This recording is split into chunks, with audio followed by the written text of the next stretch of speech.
I don't know how to improve the cost of capital in the Canadian markets. We can lament this, or we can create a vehicle to take advantage of it. And that's what we've done. Small cap investing can be a hellscape, but not if you invest in both public and private markets. This Build Canada theme, we've been sort of begrudgingly pulled into because it's so hard to get behind, but I think it's such an opportunity. You got to chase the money. We speak with Marc Robinson of FAX Capital. Backed by a notable Bay Street investing family, we talk about why public and private investments are the key to generating double-digit returns. Do I think the activists are going to improve the situation? No. Underscore no. Are you seeing opportunities now? How much of your performance is coming from the public side versus the private side? You're talking so much about these private opportunities being great, but the price of that is liquidity, right?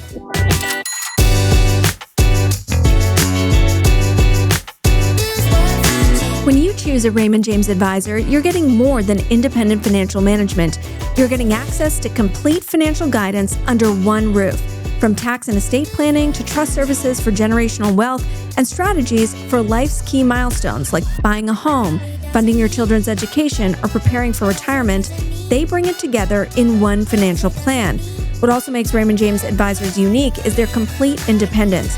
With no proprietary product to promote, you will benefit from personalized services, all backed by the strength and resources of Raymond James, a powerhouse with $100 billion in assets and over 520 advisors nationwide. Discover how Raymond James can help you live a life well planned. Visit raymondjames.ca.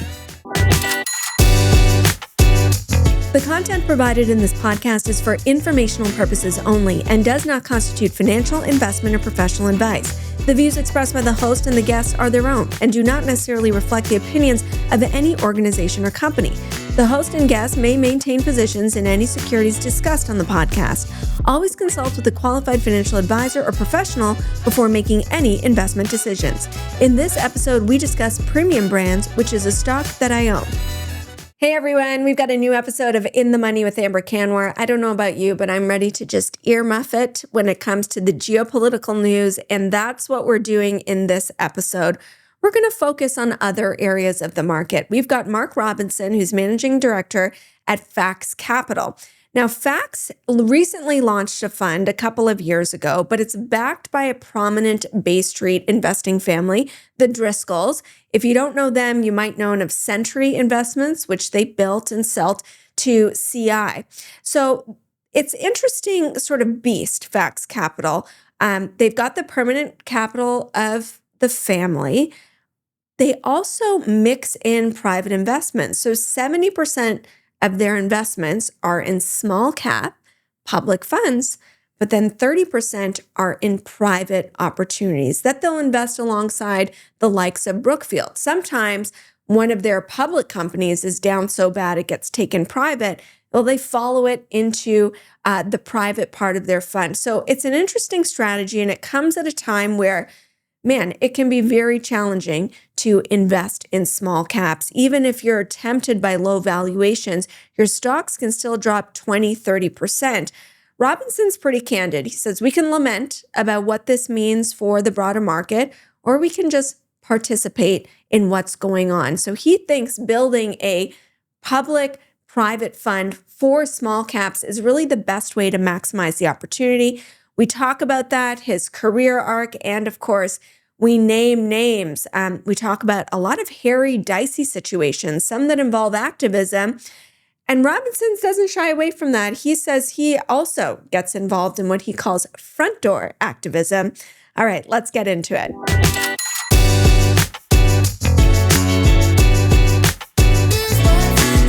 Marc Robinson, thank you so much for joining me on the podcast. Thanks for having me. You and I have not had a chance to speak before, but you've been in the markets for a very long time. I'd love to introduce you to the audience because you have sort of an interesting career trajectory. You spent a long time on the sell side. Yeah. So you're a research analyst and now many years now on the buy side. Talk to me about that evolution and kind of what makes you tick as a fund manager. Sure. So I started my career in 2000, so it's been 25 years now. I was an investment banker at Merrill Lynch in New York and Toronto, so kind of cut my teeth in the large cap world. And then from there, went back and went to school and joined a boutique asset manager. Actually, not too dissimilar to what I'm doing now. It was a large pool of capital funded by the proprietor, and we started an asset management business and had some great success managing, at the time, closed-end funds and hedge funds. That business ultimately got sold, and then after the financial crisis, I went on to work at Cormark Securities, so I was a research analyst there. That's where I sort of fell in love with small cap investing and really started to kind of dig into that whole ecosystem, get to know management teams and other investors. As a sell-side analyst, you get to talk to different managers every day. And then in about 2015, I left there to start my own fund, focused on primarily Canadian small cap, but it did some US investing as well. Had great success taking advantage of an underappreciated, inefficient market, which still exists today, probably even more so, and but struggled to raise capital because I was the portfolio manager, I was the salesperson, I was the analyst, and so it's like not a huge pool of capital that's willing to deploy. Do you find that to like idiosyncratic Canadian small cap ideas? Yeah, there's a lot of guys that seem to be chasing it. There's small funds that are chasing it. There's not a lot of capital. So it's sold primarily to high net worth and, guys that have investors that are entrepreneurs themselves that understand the value in concentrated positions and how you can make money in smaller businesses rather than investing in mega caps where everyone else tends to invest. And so that's really what you're targeting. So it's a lot of blocking and tackling in terms of raising capital. And so, I met a family in 2019 who saw the same opportunity in taking advantage of, an underappreciated market in Canada and smaller businesses, and was bringing a pool of capital to it.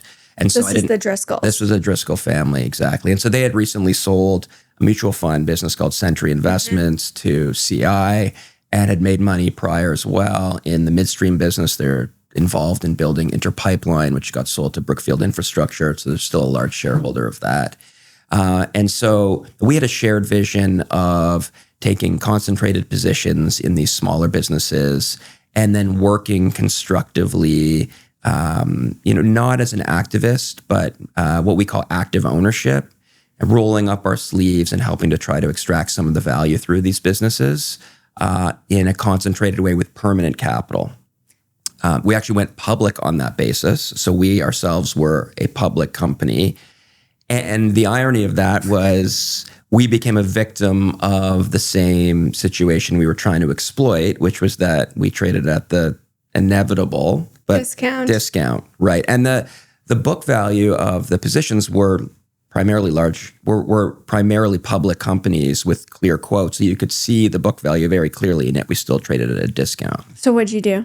So rather than, lamenting this discount the way a lot of these sort of subscale holding companies do, because we had the wherewithal to solve the problem, we took the company private in 2022 or so, after being public for 2 or 3 years, and have been managing that same strategy on what we call the FAX Capital balance sheet since then. And so since inception, that strategy is compounded at high teens. And actually, when my fund prior had compounded at high teens as well. And then, we had a pretty unique strategy we were running at FAX Capital. We continue to, which is this sort of concentrated positions in these companies, active ownership to realize value. And then also some private company investing as well, where we are minority investors alongside private equity firms. So we sort of view the private and public markets and the approach to investing within them as the same. You're a significant minority investor, public or private, just buy great businesses, back great management teams. And so we were doing both public and private. And so we decided, hey, we're having success here. Let's open this up to other investors, other family offices, other high net worth clients, perhaps small institutions. And so we launched the FAX flagship fund 3 years ago. June will be 3 years. To provide that access, basically mimicking what we've been doing for one family for other families. And that fund is compounded at now north of 20% since we launched it. So now this fund is available to accredited investors. Right. And we're going to talk about the strategy of that. But in the breadth of your career, you're in a unique position to kind of speak to, sell side versus buy side. How true is it that you're like just way more unconstrained as a buy sider? Were there things like when you were a sell side analyst, that's a very difficult job being a sell side analyst because you have to solve, everybody's your client, right? So you've got, clearly the buy side investors are your client. People don't like it, but the issuer is also your client. Sometimes probably your biggest client, and that's a problem. Mm-hmm. And then the investment bankers are your clients, right? Internally, they're your clients, and the salespeople on the sales desk are always asking for things. So you're solving for a lot of different constituents and trying to make them happy. On the buy side, obviously you've got different stakeholders, but you're just trying to make money, and you set a mandate that you believe in, and then you just execute within that mandate. That it's actually easier than. It's challenging as well, but it might actually be easier than the sell side. You have one pure goal that I guess isn't in conflict with someone else's goal at the organization. Right. Okay, so you've got this flagship fund, and what's unique about it, it's not just a traditional mutual fund where you're taking positions on public stocks. It's a portion is private. Talk to me about how you structure that, how much is private, and how investors get clarity on what it is you actually own. Sure. So we set it up 70% public, 30% private, and we try to sort of stick to that. The private side, the way we position it is marquee assets with blue chip sponsors. So we've been because we've got a broader family office attached to FAX Capital, and then as well as the fund, we have access to other sponsors, private equity firms. Sometimes we're an LP investor in those, and so we get co-invest opportunities. We also just have relationships with a lot of these private equity firms, and so we've been able to originate interesting direct private equity investments. So these aren't like investing in funds. This is investing in businesses. So we have, we've partnered with Brookfield on an investment on a take private they did on a company called Scientific Games, which is the largest lottery management company in the world. We have an investment with Vista Equity on a software business that they rolled into a continuation vehicle. And then we also, which I'll talk about later, an interesting transaction, we actually did a public to private transaction where we rolled our public position into the private company alongside a sponsor, and we came out as a 10% owner in that business, and that's a large position at FAX Capital and in the fund. So 70-30, how much of your performance is coming from the public side versus the private side? It's a great question, and we do a lot of attribution work. It's a good answer because it's equal. So, because the reason I'm asking is like it's private, so maybe you can dress up, what the value is without ever having to prove the value, whereas the market and the public markets proves it every day. Yeah, it's for sure. So the performance has been split equally. So 70% of the profits have come from public, 30% have come from privates. The private valuations and increases are more episodic because you get like a step function increase depending on when you increase or decrease the value. We're very sensitive to this concept around valuation of privates, given all the things that have happened in our market and are actually now happening really across all markets. And so we've tried to create a state-of-the-art regime in terms of private valuations. I mean, I can get into it, but effectively we're often, for the most part, we're taking the valuation marks from our sponsors, but we run our own valuation marks as well. And then we do that monthly. We have the marks reviewed quarterly by BDO, and then we have them audited annually by Deloitte. What is your exposure in private? And you alluded to anxieties in the private markets right now. Most of that is around private credit, which do you have credit exposure? So we think of our portfolio in 4 buckets. Capital compounders, which is, call it 50% of the fund. This is just great businesses where we can compound capital. We try to know the businesses better than the next guy. And, there's value in the area that we participate. Then we have idiosyncratic situations where, we think the company will get taken private. I'd like to talk a little bit about that whole public to private dynamic, but that's falls into that bucket. And then we have, call it 20. And then the other 30 is privates, which is primarily private equity. But we do here and there do private credit, primarily into public companies. So what we found is there's very little competition in doing structured solutions into public companies. Companies, let's say, circa 2021 that went public up here and are now trading down here, but still need to grow. And so they can come to us and say, we need $25 million to fund this acquisition, and we'll structure something that doesn't look like equity. Maybe it doesn't look exactly like credit. It's like a hybrid structure, like a convertible pref or something. But importantly, you didn't do it in 2021. You're waiting until the valuation. So are you seeing opportunities now? So that's a typical kind of family office type of investment that we would otherwise be doing on behalf of FAX Capital, that we are also then put into the fund, because it's you can earn a 12 to 15% contracted cash return with equity upside, and we're earning equity-like returns on that with credit risk. So I know people that private credit is like a swear word right now, but that doesn't mean there's not really unique opportunities, particularly in the area that we focus on. And do you have like hangovers from 2021, or were you guys, what were you guys doing that maybe? So we launched the fund in 2023. Oh, okay. So you don't have to deal with any of that. And FAX Capital was launched in 2020. So, we own good businesses there that have just sort of recovered. Let's talk about the market dynamic for small caps. I mean, we have a bunch of small cap managers who come on, and the pitch is typically, it's ignored, you get lower valuations, and yet still sometimes, even with that, an investor can lose 30, 40, 50% in a short period of time because they hit an air pocket. How do you think about the universe right now, and maybe just like what the vibes are for your universe of investing?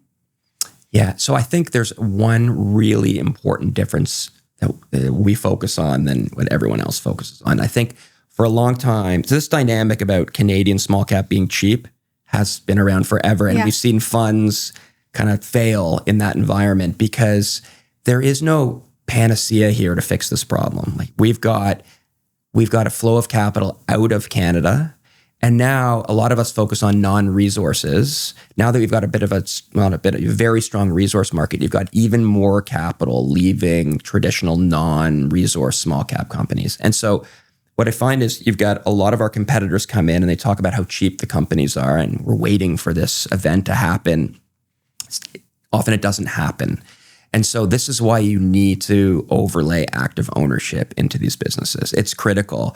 And that is... Meaning like you're nudging these businesses. Yeah. So there's a spectrum, right? And the spectrum would be on one end, just be very vocal in the background, build up a relationship with management. This is all through the front door, we call it, right? So it's just respectful, but this is what we think. This is why it's not working. Putting presentations together, offering to speak to the boards, being vocal. And then we can also go as far as joining boards where we actually get in the room to try to shepherd the business towards some sort of outcome. And increasingly that outcome is a take private, because there is a massive disconnect between the valuations in the public markets in small cap versus what private equity is paying.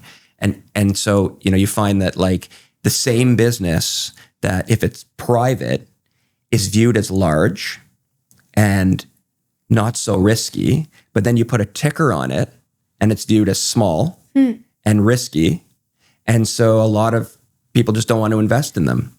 And some fund managers don't like that because now they lose up on the upside, but now your fund allows you to own those private companies, so you're not really losing. So that's what's really interesting about our setup is that we can roll our equity, not every time, right? You have to be in that circle, and you have to make sure, critically, you have to make sure that all stakeholders are getting the best deal possible. So even the shareholders that aren't rolling are getting a nice big premium, right? And they're happy with that. And then there may be an opportunity for you to roll and take what we call a second bite of the apple. Which is it goes public. Which is it was public, becomes private, and then let's say the sponsor Brookfield is underwriting a 25% return for 5 to 7 years. You can just compound your capital in that vehicle.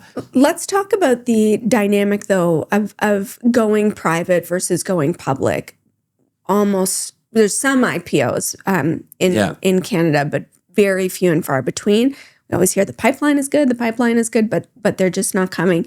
And it seems like you're still more likely to be taken private versus go publics. What is that about? There's so much private equity capital out there, and there's $3 trillion of unspent private equity capital. And so they're paying 12, 13, 14 times EBITDA for businesses in the private markets, and then our companies are trading at 8, 9, right? And so you pay a big premium, and it's cheaper. And so that's and then also like it's a drag being a public company. It just is, right? I mean, I'm a public market guy, but it's increasingly harder and harder to argue for that. If you're a private business, that's like figuring out, how do I find my next level of growth? My answer is usually go find some sort of private capital. It's a cheaper cost of capital. And it's, you don't have to report quarters. You can put on more leverage on your business. So I think increasingly management teams are saying it's just not worth it. And I can get a better value in the private markets. And private companies are private investors happy to allocate towards that because they're better deals in the public markets. That doesn't sound like a healthy situation for the state of capital markets, right? Like, how do you see this evolving? So I look at it like we can lament this, or we can create a vehicle to take advantage of it. And that's what we've done, right? So we have it. I don't know how to change it, government policy. We have to make, in the States, Trump talks about going to semi-annually reporting, that kind of stuff, to sort of streamline and make it easier. I mean, maybe that sort of thing needs to happen.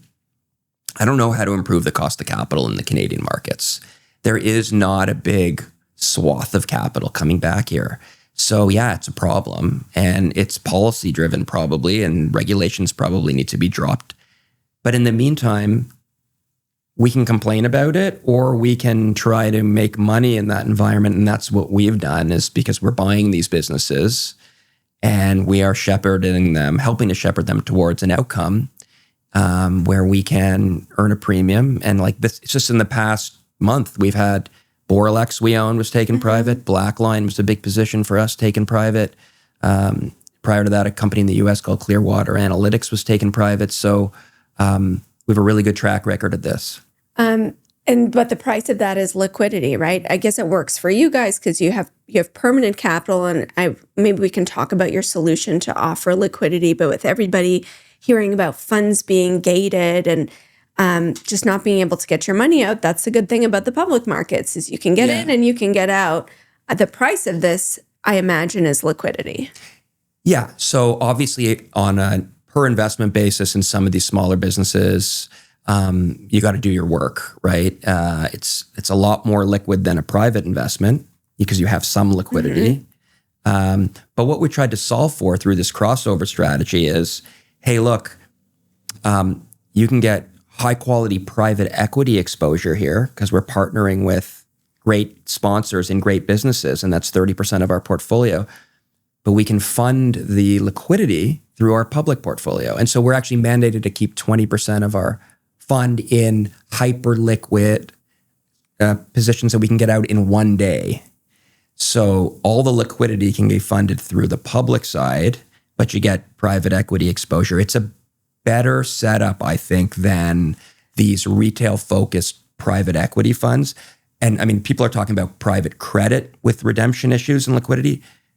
Private credit sits further down the balance sheet. Like, so if there's problems in private credit, there's also problems in private equity. And so they're going to have redemption issues probably as well. It's just a mismatch between, illiquid assets and then offering liquidity. So we solve for that through the public sleeve. Have, in the last year or so, have you seen that panic knock at FAX Capital's door? Because why? That's just not where you're invested. You don't have that same kind of either software exposure. We had some with 10% in software, and so that hurt our mark to market, but no one's redeeming our fund. We've had next to no redemptions. And then FAX Capital itself, the balance sheet, right, is permanent capital. Right. And in our fund, we have 50% of the fund is FAX Capital's money. So that's the other nice thing, is that half the fund is manager and sponsors' money. And then the balance is third-party capital. So you have great alignment. We have not seen any redemptions. Do you envision the 70-30 split between public and private? Is that the rule? Or you're talking so much about these private opportunities being great, is there room for that to move higher? I like this setup. Okay. I mean, I love the public markets, right? So that there's great opportunities. The nice thing about this setup is you can just buy a great business, and then either it'll work in the public markets, and if it doesn't, you can nudge it towards an outcome. And so you're happy to own it publicly, or you're happy to see it trade privately. Okay, let's get into some of these ideas. It's a stock picking show. So let's see how we express some of your approach and get into the mailbag. Let's do it.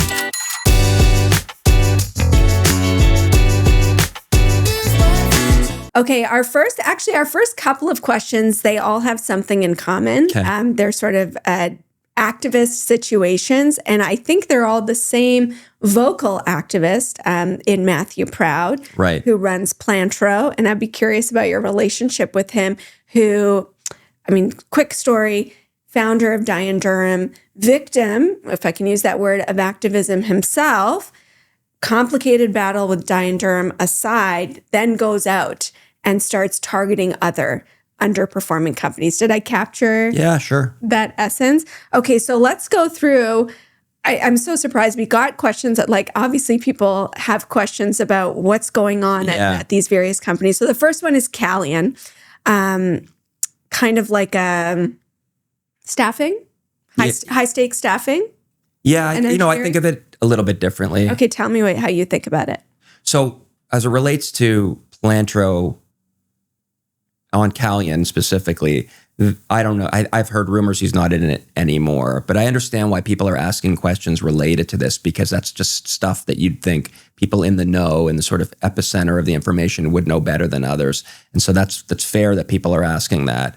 As it relates to Calian, I find that's just noise. What it is a hodgepodge of M&A that they sort of now figured out and streamlined, and the net result is an interesting exposure to defense and space. And this market is so thematic now, certain tight verticals are working, two of which are defense and space. And so on the defense side, it's a lot of military training and simulation, software and services, and sold to the Canadian government and contractors. And so that's 50% of their business, 50% of their backlog. And defense has got some really amazing tailwinds in them, in it, the 2% GDP to match NATO, just the general remilitarization. And then on space, they do ground infrastructure connecting satellites to terrestrial networks, and also some training as well in those environments. And so that's 20% of their business. And so rather than, I should say that the the last quarter was a bit of a breakout quarter for them where they showed organic growth and they're guiding towards continued double-digit growth. So you think about like the growth algorithm for them, 10% revenue growth, 15% EBITDA growth, 20% earnings growth. In a stock that's trading at 15 times earnings, pretty attractive. Expect the upcoming quarters to be ongoing catalysts. And it's a great way to get exposure to those two themes at a reasonable valuation. So even though it's trading near a record high, you think it's not yet reaped the benefits of all that M&A that it did? Yeah, primarily the organic growth that's going to come out of that through these tailwinds in these markets. And they're also, the nice thing is they're most of the time when you come through an M&A story like that, you're over-levered. They're under-levered, so that's nice. They can continue to tuck in M&A within these verticals. So you're not sure if the activist is still there or not. One of the things that was pushed for was selling non-core assets. They have not, but they will. So that's another catalyst. And non-core is what to you? Oh, anything that isn't within those two verticals. Yeah. Do you think this is a good play for, as you mentioned, like if you think about Canada and whatever we're about to go through this year, Mark Carney kind of painted a stark picture over the weekend about the U.S. relationship now being a weakness. That creates a lot of uncertainty for a lot of businesses that have been protected by trade agreements. Does Calian maybe sit outside of that? Because as you said, it's a beneficiary of spending. Yeah, absolutely. And so you own it? We own it. This Build Canada theme is one that we've been sort of begrudgingly pulled into because it's so hard to get behind, but I think it's such an opportunity, right? And so particularly around some of these defense-based markets, it's all going to be domestic spending, and there's not a lot of places to put that money in Canada, and Calian is one of those. So we've heard from others who are taking Build Canada and making it investable. Which typically, like in all my years of covering the markets, there's been very little that Canada has done policy-wise that you can then translate directly into opportunities. There are. So this is one. We own another one called Black Diamond, which does like camps and catering for some of these projects. So it's severely underinvested in. And so there's not a lot of capacity of these camps and catering assets. And so if one of these projects moves ahead, you soak up the entire capacity, and then all of a sudden you've got a really tight market for those assets. So there are ways to play this for sure. It's really, the risk is just on the government and policy to actually push through these initiatives. I look at it like we have no choice. Like this country has no choice. We have to start leaning into some of these. All right. So Black Diamond, BDI, and Calian Group, CGY. Two themes you're leaning into. We got another question on ag growth. Yeah. Another Plantro name. Yeah. Whether you think activist pressure will help the stock. This is a grain handling company that found itself in like a whole mess. Do you want to talk about the mess? So this is the first company I launched on in 2009 as a research analyst. So I've covered this for a long time. Close to your heart. Yeah. Yeah. The founders who took the company public were friends.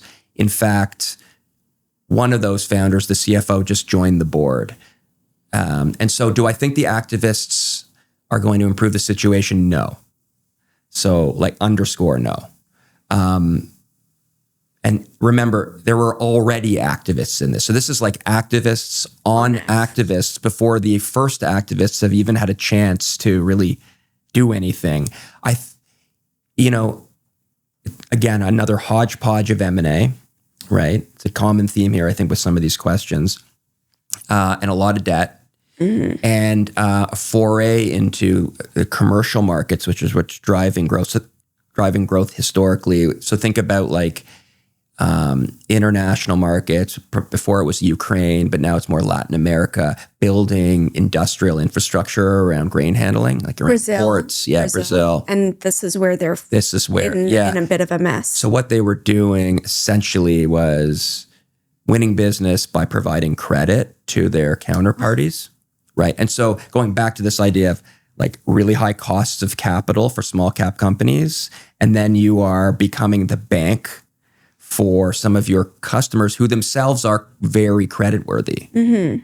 Doesn't really make sense. And then that resulted in some pretty hairy accounting irregularities. Maybe that's not the right word, just sort of questions, which got resolved, but now they're not doing those deals anymore. So EBITDA just got chopped off. So I don't know how an activist fixed that situation. That's the first thing. And then the second thing is this business has great assets, which what they call on the farm. So that would be like the grain augers that you use to actually move the grain when you harvest it into the silos, which they also are a leading player in. And so those are great businesses, but it's very cyclical and it's very driven by the US farmer. And the US farmer has gotten kicked multiple times here from Trump's policies. And we're waiting for a recovery in that market. Perhaps the end of the war will be helpful. But, fertilizer prices have gone up. He's closed markets because he doesn't sell soybeans to China anymore. And so that's really hurt them. The stock will work when the farm recovers, but no activist is going to be able to fix that. And so I think there is a really interesting opportunity in the stock once the farm starts to turn. And that's where we are. We've owned it in the past. We're not there now. So even though it's at a multi-year low, not one that you're chasing, you see structural issues. Do you think, is this a company that gets sold, or when there's problems like this, not really? So there was speculation, right? Yeah, there was speculation, 2 years ago that there was a bid north of 50, the stock's below 20. Everybody wants this business sold, like all of these activists, all the shareholders. It's just not, there's no strength underpinning the business to get full value. So I think you got to wait for a recovery and green shoots at least in order to be able to have somebody pay up for it. I think ultimately it gets sold, but it won't happen until there's a farm recovery. It's so interesting too, because I think people hear activist and they're like, great, I've got a problem stock and now someone's going to go in and solve it. But it sounds like part of your work is like, well, what are they going to solve? For sure. I mean, you have to, unfortunately, I think with this situation attracted activists because of the speculation on the takeout. But the world's changed so much that money's not there anymore. That bid is not there. And so now it's really about operations and it's really about a market recovery. A kind of similar story, but maybe very different outcome is information services. This is like this databases, right? And really critical databases like land titles, business registrations, like boring stuff, but sticky stuff. And Plantro pushed for a sale. Are they close to a sale? That's what reports suggest, that they are close to a sale. But how do you think, where have you been involved in this name? And what do you think? This is our largest position. This was the first investment we made when we launched FAX. It's a very large position on our balance sheet. And so when did you come to it? 2020. 2020. Okay. Yeah, so and I owned it. I've owned it prior in different, former lives. I've owned it. So, I think it's one of the best companies in this space in Canada. Like it's some people may know, Terranet, for example, which is the Ontario Land Registry, and so this is the Saskatchewan equivalent. Every time there's a mortgage origination or refinance, a house sold, a business opened or closed, they take a fee. And it's a monopoly because they have that contract with the Saskatchewan government. So Saskatchewan's a really interesting place. I mean, it's like no one really talks about it, but they have fertilizer, they have food, they have energy, they have uranium, everything we're talking about the world needing. That's what Saskatchewan has. They also have a really low cost of living. And so it's tough to make ends meet. It's like a new mini Alberta. Yeah, for sure. And so like when you thought about, when Ukraine, for example, was no longer providing the world with their resources, and you look around and you go, all that stuff, it's exactly what Saskatchewan has. And so they have not seen a real estate decline. They have not seen any real economic pressure. They're growing, and it's been a great place to invest, particularly around in a monopolistic asset. And this is a great example of the cost of capital difference between a public company and a private company. So when we bought information services, we paid 7 times EBITDA. Terranet has north of 10 times of leverage on it. Oh. Why? Because it's a super stable, and I'm not saying that's the wrong thing to do. Yeah. That's probably the right thing to do given the stability of the business. So when you think about an infrastructure fund that is willing to put 8, 9, like a whole bunch of leverage on it, and then wants to earn a levered return of 10 or 11 or 12%, that infrastructure fund can pay a much higher price for a business like ISC compared to what the traditional small cap public market investor is going to pay. That was our thesis, and it's moving towards that. I don't want to really speculate on whether it's going to happen or not, but like that math holds. And when you think about what the Globe is speculating on a takeout price, implies those sorts of returns to an infrastructure buyer. So we're optimistic. And would you want to hang around for that? Like, would you stay on as a private investor? On the other side. On the other side. Depends on what so first of all, it has to be offered to us. I'm not sure it's offered to us. Yeah. Second, we're trying to earn 15 to 20% across everything we do. And so a levered 11% may or may not work for us, right? That's not so interesting for us. Some of the other times we rolled, we were underwriting to 25% returns, and that's more interesting. So interesting. Even a few years ago, you were always in this name thinking, like, not that it was just a good business, but thinking someone could come along here. We like to invest with optionality. So it's buy a great business, have a thesis around just organic growth and deployment of capital and earnings growth, et cetera. And then, hey, maybe a takeout happens. It should happen, like rationally. Maybe we can work towards helping this to a rational outcome. And so that's how I like to invest. And this is just, hopefully will end in a situation where that actually played out. It's so funny because a lot of people will say, I never think about M&A as an option. And it sounds like that's not your strategy. Optionality. Okay. So like we would never buy something just because we thought it was going to get taken out. It has to be based on fundamentals, great business, and then an optionality on that it might get taken out. And increasingly that just seems to be happening because talked about earlier, the wins are private equity buying these businesses. Okay, so you're hanging around there to see what the conclusion of information services is. We got a question. This is like the final in the Matthew Proud series. Diane Durham, it's been a rough hold. Is it time to sell? We could probably do like a full episode if Matthew ever wants to come on. He can come on just the saga of Diane Durham. Have you ever been there? Would you look at it now? I mean, if you own it, you might as well like let this play out. Are we buying it here? No. Have we owned it in the past here and there? Yes. Have made money on that. We kind of like, we'll also sometimes look at the converts. They are kind of interesting as well. So there's situations outside the equity that may be more interesting. There's a lot, you think of what's actually happened here. It's, he was buying mission critical, kind of semi-monopolistic assets around real estate, fulfilling real estate transactions, and then using debt to make those acquisitions, overpaying substantially, but then raising prices substantially in order to bring down the multiple. Kind of reminds me of Valiant. I was just going to say, yeah. Yeah, exactly. And we know how that played out, right? And so he overplayed, two things there. Maybe I shouldn't say he, but the company overplayed two things. I guess one would be the real estate market rolled over. Mm-hmm. And that's not good when you've got a whole bunch of leverage.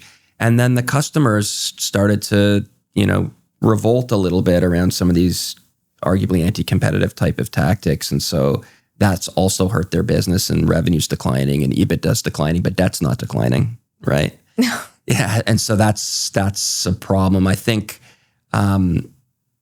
there's easier ways to make money. Like what you're really buying here is, I think, a real estate recovery, and there's way safer, easier ways to make money in that than in Dye and Durham. And investors generally are nervous about software in general. Yeah. Like that's another thing that we maybe didn't have to contend with before. Yeah. Because of AI, although I don't know how much AI can replace. Yeah. Yeah. And I mean, I think they all probably oversold how much this actually is software. It's the kind of like more of a services type businesses that are software enabled. Back when you're getting big multiples for being a software company, they really pushed on that narrative. But I think it's more of a services business. Okay. A few other questions that we have. I mean, I guess there's a lot of here in small caps because another one is Well Health Technologies. And I feel like it has a cult following because we always get questions about this. It's a roll-up of clinics. And do you see any catalysts in its future? It has rolled over a few times. It's a volatile stock. Yeah. Yeah, I guess before I answer that, it is interesting to me that like all of these situations people are asking about are similar. They're very hairy, they're risky, and they're all roll-ups and sort of a hodgepodge of assets that like they're trying to now streamline and create an organic growth story around them. Canadian investors, for whatever reason, they have such an appetite for risk when it comes to smaller businesses, whether it be energy or mining businesses, and then even in traditional non-resource businesses, they're wanting to talk about all these really risky situations, and yet they're so risk averse in everything else. That's kind of interesting to me. I don't know what that's about, but we're trying to make money in less hairy situations. We will look at these and sort of see, but like these are generally names we're not involved in, except for IC and Calian, because we're looking for really good businesses that don't have these sort of binary outcomes. Well Health falls into the same category there. I think it's got a lot of interesting assets within it, but it's complicated. It's a bit of a complicated mess right now. And so you've got their primary care, like GP roll-up, which is an interesting asset. Then you have Wellstar, which they sort of funded separately within it, and that's software and EMR and telehealth business where they sell the software into the GP, and that GP clinic that that network is, I think, the largest in Canada now. And then they have like a AI business and US assets around anesthesiology. So the catalyst would bought a CRH Medical. Right? Yeah. So they've said they want to IPO Wellstar and they want to sell their US assets. So those are catalysts. CRH has been for sale for some time. So I don't know when that happens. And the IPO is probably more challenged now given software markets. So those are the catalysts if they can get them done. And if they do get them done, you're left with a GP business. And we've looked at a lot of these medical clinic businesses. So you look at like Dental Corp, or that was a four-wall EBITDA of 25% margin. Yeah, what happened to Dental Corp? They got taken out, yeah. Yeah.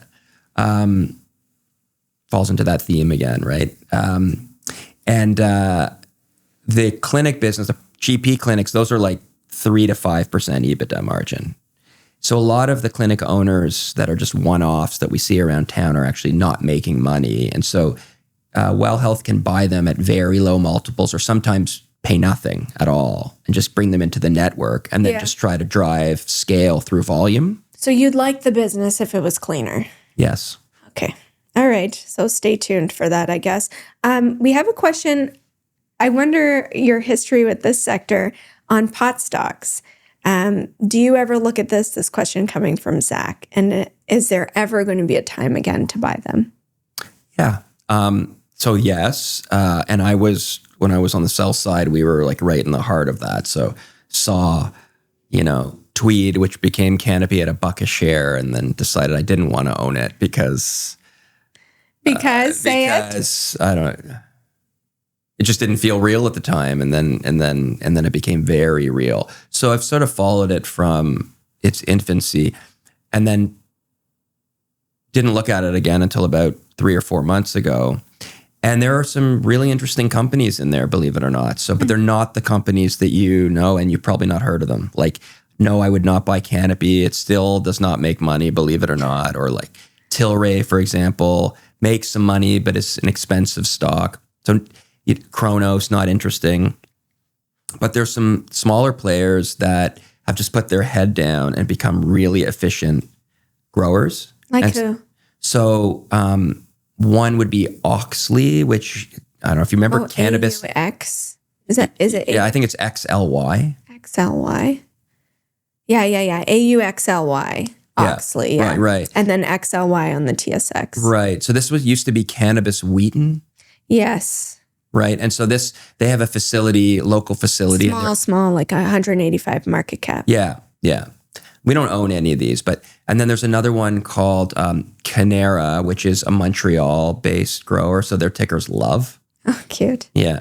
And this one's like really interesting because Quebec's market, like in Ontario, the growers have to sell through a wholesale distributor owned by the government and then onto the retailer. Mm-hmm. There is no wholesale distributor in Montreal, in Quebec, and so you've got fewer participants in the value chain, and so the growers can make more money. And so these guys are all producing product at less than $1 a gram and doing 50 million of EBITDA and trading at 5-6 times EBITDA. So you're getting like double. So they're profitable. Super profitable, free cash flow. And then there's another one called Village Farms, which has also got a leading market share, growing out of BC, growing below $1 a gram, selling into international markets. So a lot of the Canadian growers are starting to sell into Germany, and they're getting way better margins, lower taxes. So they're starting to do that. Why don't you own them if there's? We've owned. They're illiquid. Village Farms is more liquid, and we've owned them before. Last year it was one of our best performing positions. We just don't own them. Don't own them now. But I'd have no problem if a retail investor said I want to own Canera. That like it's a great little business. It's so funny because you were there from the inception and we covered it, and it just like the extent to which this sector imploded, right? And I remember everybody quoting this one report. It was like some consulting report. It's like, the market's going to hit this. I think it was $10 billion or something. I still don't even think we're there. Yeah. Maybe we're just there. Lessons learned from that because it was such an it was supposed to be exciting. We're the first country to do it. Just devastating for retail investors. I mean, for me, my lesson was don't overthink it, because I think if you bring too much of an institutional lens and sophistication to some of this, you miss what was one of the best investing opportunities in my career. So, had I on the upside. Yeah, on the upside. Okay, but right? then the downside. And then on the downside, I mean, Canopy's market cap itself was larger than the appropriate valuation for the entire market. I mean, it was just absolute lunacy, And so I don't know. The lessons are, I mean, keep an eye out for we saw it. Crypto could end up the same thing, and there's always something like this that catches people's attention, and that was the one at that time. I kick myself for trying to be like just going with the flow. You got to chase the money. That's you have to, especially in these smaller illiquid markets. Like if the money's not there, you can kick your head against the wall, and you're not going to make money. So when there's an opportunity and capital's flowing somewhere, you got to participate in it. Okay, good lesson. Let's get into your pro picks. I think these are less hairier stories. Right.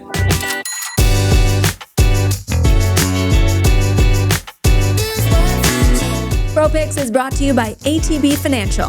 With over $100 billion in assets, ATB Financial is powering possibilities for more than 843,000 financial services clients. ATB Cormark Capital Markets is a leading North American investment firm providing holistic corporate and capital markets advice and full-service financial solutions. Visit atb.com/inthemoney for more information. Okay, your first pick is D2L. It used to be called Desire to Learn. Now it's D2L, learning software, not for schools, but for organizations, also for schools. For schools, too. for universities. Also for schools, but then they're growing within organizations and training. And I followed this story even before it went public. I remember as a young reporter, I'm in Waterloo and interviewing John Baker about the innovation in Waterloo. So here we are now. It's a public company and it's struggling recently. Talk to me about what excites you about the D2L story. So first off, you talked about John Baker, great management team. He's a real technologist in Canada, which is terrific. Founder-led business, 50% he owns 50% of the stock. So great alignment. And the bench strength's also amazing. The CFO's like one of the best CFOs we've met in Canada. So that's a big box check for us in terms of management. It's also, mission critical type software. This is the operating system for a university, for example. So, U of T, for example, this is what the professors use to put up all their curriculum and materials for their students. And this is what the students use in order to access that and get grades. And it's the entire operating system. In fact, you've got so much engagement with this software when you think about it. Like people spend 2-3 hours a day on it. That's like Facebook type numbers that I think is underappreciated. 5-year contracts, sticky business, high customer retention. So, the churn is very low, net revenue retention very high, profitable, sitting on cash, and growing. So it's had a decel. In 5 years, the revenue has doubled. Yeah. So this is now like it's $300 million of ARR, and sitting on $100 and something million of cash. So why is the stock down? I think it's 3 reasons. The first would be like the SaaS apocalypse, software implosion. And, if you're going to throw D2L into that bucket, you have to believe that, U of T, for example, is going to vibe code their way towards a learning management system. And then something that's so mission critical for their entire organization, they're just going to build themselves and then roll out. I don't think that's going to happen. But that's part of the sort of argument, the bearish argument. The second is the end market. So you're selling to, let's say, universities and higher education, and there's questions around the, existential questions around whether people still want to go to university and whether they want to spend that money. In general are hurting right now. Yeah, exactly. Lower enrollment, they're not getting the international students. Yeah, and so this is Canadian, but also North American. Yeah. But that exactly. And so, I have an 18-year-old here who's going through this process. I can see how competitive and how just the amount of tension that's still in higher education. And then you think about like, if there is this big unemployment that happens through AI, you've got this whole retraining environment that has to happen. So we haven't seen that yet. That could be in the future in terms of helping to accelerate growth. They also have an AI product that they're layering in called Lumi, which is pretty amazing product that they sell. I mean, you can take like a textbook or, whatever the test is on, for example, and create your own quiz or exam so that you can prepare for it. Professors can take a textbook and turn it into a whole different kind of new media way to teach the product. It's pretty cool. They can actually tell you within, I think it's like 3 or 4 months of your first year, what your ultimate grades are likely to be. Oh my God. Based on your engagement. Based on first year? I know, right? But that's all taken into consideration by the AI, right? That's so funny. And then the third reason why the stock sold off is because it was really well owned by small cap managers. Those managers have significantly underperformed their benchmarks in Canada because they're so underinvested last year in materials and energy. And so, they get redemptions, and then the capital they do have probably chases materials. And so something like this ends up being sold off. And so it's created an unbelievable opportunity. In my view, the stock's trades at 6 times EBITDA. EBITDA's growing 30%. They're sitting on a significant amount of cash. I think we could see some sort of aggressive buyback coming as well. And the catalysts will be the corridors, which is the best. Those are the best catalysts, right? And so I think they'll just continue to show the expectations are now low. You don't have to put up 25% growth anymore. If you put double-digit growth, that's good enough given the valuation. And I think they just continue to execute and the stock goes higher. Does John Baker get fed up with being a public company? Do you think that this goes back private again? Very well could happen. Again, you put your best foot forward in the public markets, you give it a bunch of years, and then you look around one day and you say, I've got all the downside of this with none of the upside. Why am I doing this? Maybe I should think about other opportunities. Right? But you think it doesn't need that. It can earn its way back. It's a great setup for us because optionality again. So you buy a great business at a good valuation with a great manager. You know why the stock's off and you've got a view that that view is wrong. And then if it gets taken out, great. Your second one I'm excited about. I just bought this one. So let's talk about it. Premium brands. Down because of big investments that they made, particularly in the US. And so the managers, recently we've had a few managers come on and say, now's the time, because they're going to start to reap the benefits from that. So I'm curious what you think about, they sell protein products. Yeah, they sell very much on-trend products, Yes. right? And that wasn't by accident. That was like this management team being a bit of a visionary in terms of what was on the come. But the real kind of change in direction for the company is they bought a sandwich business 10 years ago, and now they're like the largest provider of the breakfast sandwiches to Starbucks, North America. Yeah. So and then they have you can go to Walmart now and buy those products on a private label basis too that look exactly like those sandwiches, Starbucks products. Yeah. And then they all that on the go protein product that's like, so it's all in my fridge. That's all my kids eat, right? That is their product too. And they were well ahead of, they're buying up brands well ahead of that trend. So, but So why is the stock down? It's a battleground stock because it's quite simple, actually. For a long time, they were a buyer of businesses. So it was all built on M&A, and they were really good at it.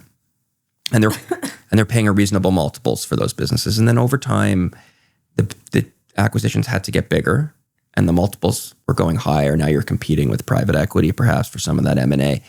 And so it made less sense to make acquisitions. But at the same time, their existing customers, were demanding more capacity. Like Starbucks wanted more capacity. Walmart, Costco, give me more of this product. And so they went on a path of building the capacity. And so this was like 4 or 5 years ago, starting to spend an extreme amount of CapEx towards that EBITDA. Now, when you buy a business, you get the EBITDA right away. When you build, there's a pretty significant J curve, and that J curve then results in, underutilized facilities, so that hurts your margins. You've got to build up inventory in those facilities, so that's going to hurt that build up in working capital. And so you end up with a lot of debt, and you don't have the EBITDA yet. So we've been in that valley for longer than we wanted. And this has been the pitch for some time, but we ran into, COVID and labor cost pressure, insignificant beef price and input cost pressure. It's just been this confluence of challenges. You look at the quarters, they've been growing really well in those businesses because all these projects and facilities are launching. But the balance sheet hasn't improved yet because of all that inventory they have to build. And I think as we move through 2026, you're going to see the EBITDA grow, the debt come down, and all those important metrics, return on capital, which also have gone through a bit of a valley. All of those metrics start to improve, and the stock will recover substantially. But because you've got a 30% earnings grower trading at 15 times earnings. It's just because it's come up a lot. Do you have like a framework or a way of thinking about these roll-ups that eventually find themselves, because there's a lot of them, there's large and small caps that find themselves out of roll-up runway, and maybe the stock gets under pressure, but what's next? What do you have to believe as an investor if you're going to hang on? Organic growth. Organic growth. Yeah. A lot of them end up losing their cost of capital, right? Because, I mean, the M&A works when you have a low cost of capital. And then you hit a patch where the stock goes down and you've probably used a bunch of debt to get you to that point. And so you don't have access to capital anymore and your cost of capital is too high. And the only way to get out of that is organic growth. So, but this one's a bit unique because we just all got very used to this build strategy with them and all the metrics associated with that. And then they moved into this build. So before it was buy, and they moved into build. Yeah. And build is like, it's taken longer and it takes years for that EBITDA to come in. And so it's coming now. And it provides a great opportunity for the stock now. Okay. Your third one, unconventional. But an example, we've talked so much about you finding opportunities in private markets, maybe following something from a public market into the private markets. And your third one is an example of that, Nexpring. Yeah. So you can't buy it. You can't, well, you can buy it through our fund. And so that's why I'll let you slide that in there. The only way to access this is through our fund. Okay. Tell us why it's exciting. So interestingly, we got shown the opportunity to invest in vitro fertilization clinic roll-up. Company here in Canada, they've now rolled up 40% of the market, right? And so we got really excited about the baby making business. It's fascinating macro because for a long time, all everybody talked about was population increases. And we're on the cusp of some pretty disastrous outcomes because of population declines in the developed world. Like our entire socioeconomic fabric is built on this idea that populations grow by 2%, and that underpins GDP growth. And we're now, like, within the next 10 or 15 years, going to start hitting peak people in developed worlds, and then it starts to go down. Like, you need to have the average family having at least 2.1 kids, and otherwise you have declines, and people are just either not having kids. Our youth are they're not having kids or they're delaying marriage. And so when you have 1 in 6 couples wanting to have kids, but having fertility problems, we need to help them get pregnant. And governments What a noble cause for a money manager. Governments need to subsidize these cycles. Efforts, yeah. And corporations who want to bring in women and they have to provide benefits. And so we're seeing this, but this is a global phenomenon. And so how do we invest in this market? We don't want to buy the clinics because the doctor can pick up and leave. And you've just paid 10 times EBITDA for a business where the doctor hangs his shingle next door. And what happened to the value of your business? So we wanted to invest in the suppliers of the equipment and the consumable products to the clinics. We found a company out of Boston that was listed actually in the Venture Exchange in Toronto called Hamilton Thorne. I don't know if you've ever heard of it, but who was like the 5th largest player in the space. And supplying. The supplier. Supplies. Okay. Yeah. All of the like needles and catheters and, the embryo sits in a petri dish in a certain media that allows it to live in that. That's all the stuff that they produce. And so we took a 12% position in that business, both, in the fund and on our balance sheet. And ultimately I joined the board of that company and, was just trying to help them in capital markets and front door activism. Exactly. Yeah. And, long story short, one of the larger players was being spun out of an even larger business, a company called Cook. And so we tried to buy it, even though we were much smaller. And so we hired an investment bank in the US to help us buy it. And they said, we'll help you buy this, but we're going to end up being 70% owners of this business because it's so much bigger than you. So you catalyzed. Well, there was a sale, and I helped to say sort of, hey, we have to try and buy this business even though we're much smaller. So we pushed towards that process. And then the bankers found private equity who said, hey, you know what? Why don't we just buy you and we'll buy Cook? And so that then, even though it wasn't the plan to start with, that's where it ultimately went because it was the right thing for the company. And so shareholders got a 60% cash premium at Hamilton Thorne, and everybody was happy, like 20 times EBITDA, like a really full price. And we then rolled our equity into Newco along with the private equity firm who bought Hamilton Thorne and Cook. And then right after closing, a month or two later, they also bought another business out of Fujifilm, which was the fourth largest player. So we've now consolidated the third, fourth, and fifth largest player to make the second largest player in the space. So the business now has, $250 million of revenue, 50 million of EBITDA growing, and that's what we own. And so again, like this is directly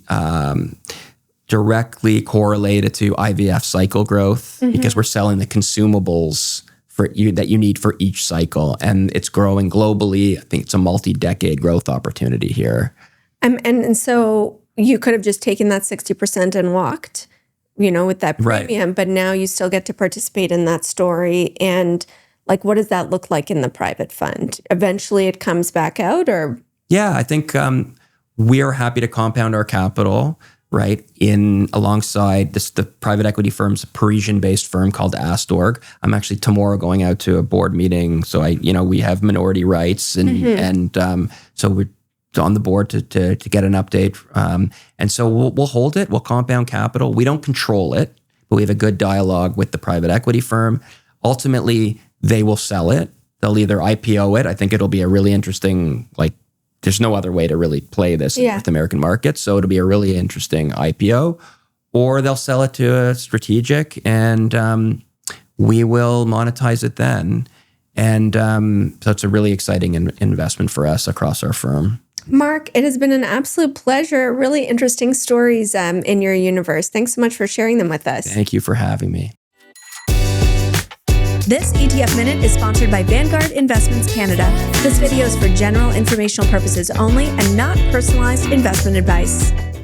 Today, we are talking about asset allocation ETFs. There is a huge growth in interest in these types of ETFs. And to talk about why they've become so popular, we've got Mario Cianfarini, who is the head of distribution at Vanguard Investments Canada. Thank you so much for joining me. Thanks for having us.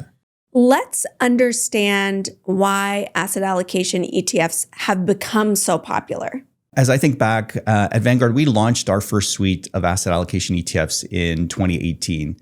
And Amber, we really disrupted a category that was very small relative to the overall industry. With our early success came competitors. And today we're very proud to say that we helped launch this broad market category that's grown significantly since 2018. Today, it represents about $62 billion in assets. In 2025 alone, Canadian investors invested about $21 billion, and that was double from 2024. And so when we think about the popularity, we've certainly seen it in the market. As we think about the ETFs themselves, there's three reasons for the early popularity of our ETFs and the ongoing success today, and really comes down to our investment principles. And those investment principles are performance, cost, and diversification. From a performance perspective, our ETFs are built to be low cost and well diversified. And Amber, really, that's the formula for long-term investment success. In terms of cost, they're priced at just 17 basis points or 0.017%. And so while that may seem small, fees do matter. And every dollar not paid in fees is a dollar that stays invested, and that can compound over time. At Vanguard, we have a long history of doing what's right for Canadians in terms of passing off savings to them in the form of lower product costs. And that includes 7 fee reductions over the last few years, the most recent of which was at the end of 2025, where we lowered our asset allocation fees from 22 basis points to 17 basis points. And what that means is that Canadians get to keep more of what they earn. And lastly, it is diversification. They are the most diversified products in the market. And so an investor buying one of our portfolios will own roughly about 25,000 stocks and bonds from around the world. And that's really important because it helps to mitigate risk. It helps to smooth some of the ups and downs we sometimes see in volatile markets. But then as importantly, it contributes to that performance that we talked about and the long-term growth that hopefully helps investors reach their financial targets and their financial goals. And you can understand why it's so popular because it's sort of an easy way. Everybody thinks 60-40, 60% equities, 40% bonds, and then you can just allocate your ETFs that way to kind of do that for you. but 60-40 maybe isn't right for everybody. So how do you actually go about, because there's still choice. It's meant to be an easy approach to investing, but there's still choice in what your asset allocation looks like. Right. In terms of investors selecting the right allocation for them, it's generally going to be based on one or more of the following factors. It's obviously, what are you trying to save for? What are the financial goals? Over what time horizon that you're trying to save for? And then ultimately, it's the risk tolerance that you're willing to assume. And so if you're working with a qualified financial advisor, they'll certainly be able to help you. A lot of online tools on the Vanguard Canada website. We have a tool called the Investor Personality Quiz that, through a series of short questions, helps an investor narrow that allocation to what's most appropriate for them at the time that they're looking to invest. This is great for the generation that grew up on BuzzFeed quizzes. So you just apply it to your investments. Now, I know you said, Vanguard kind of disrupted the category, but the truth is now, there's a lot of these out there. There's a lot of competing products, as you mentioned. So how are Vanguards different? Yeah, that's a great question. There's a lot in the category. They're not all the same. I think as we think of, the differentiator of Vanguard, first, we're a global leader in asset allocation and multi-asset solutions. We manage over $1 trillion globally. And so with that experience comes insights. And we're able to bring those insights to Canadians. And we bring it to Canadians in the form of the products that we launched, but also in terms of the thought leadership and that we can also give to Canadians. When we think of our ETFs specifically, really comes down to three things. One, they're based on deep research. Even before we launched into the category, we spent a lot of time studying the market and, more importantly, listening to investors in terms of what they needed and wanted. The ETFs themselves are still subject to ongoing research. We have a large team of 70 investment research professionals from across the world, including sitting in Canada, who have a simple mandate and a simple focus: figure out what gives Canadians the best chance for investment success. Secondly, it's our focus on Canada. So any portfolio that an investor buys will have a 30% allocation to Canadian equities. And so that allocation, or that mix, is based on that deep research from that large research team. And it reflects what we think is the most ideal, the most appropriate long-term mix for investors and for Canadian investors. And lastly, it's about diversification. Our products are the most diversified in the market. Is this something, if you're working without an advisor, that this is the kind of suite of products, or can you also access these products even if you do work with a financial advisor? Yeah, absolutely, Amber. I think we launched a concept 25 years ago called Advisors Alpha. And in it, we tried to quantify the advisor's real value to an investor's portfolio. And what we found was most of that value didn't come from the investment side or the stock selection. It really came from the behavioral coaching. So keeping investors calm, keeping them disciplined, and most importantly, keeping them invested, fully invested, regardless of the market cycle. And so the Advisors Alpha concept really has helped advisors across the world, including in Canada. And the asset allocation ETFs really support that very well. Today, advisors are looking for low-cost, transparent, easy to explain solutions for their clients, especially in this new world of CRM3. And so with these products, advisors are able to help their clients and provide solutions for them and serve clients that they may not necessarily historically been able to serve. And so we think it's added a lot of value to not just the individual investor, but also to the advised client as well. Mario, thanks so much for joining us. This has been awesome, Amber. Thanks for having me. For more information, visit vanguard.ca or click the link in the show notes.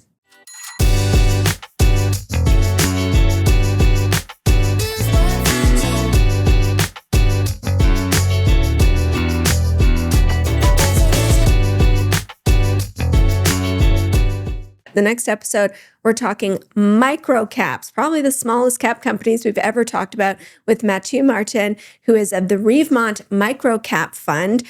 We don't do a lot of these, so if you've got some micro caps you're hanging on to, send us an email, questions@inthemoneypod.com, or find us anywhere on social media @inthemoneypod, and we'll see you on the next episode.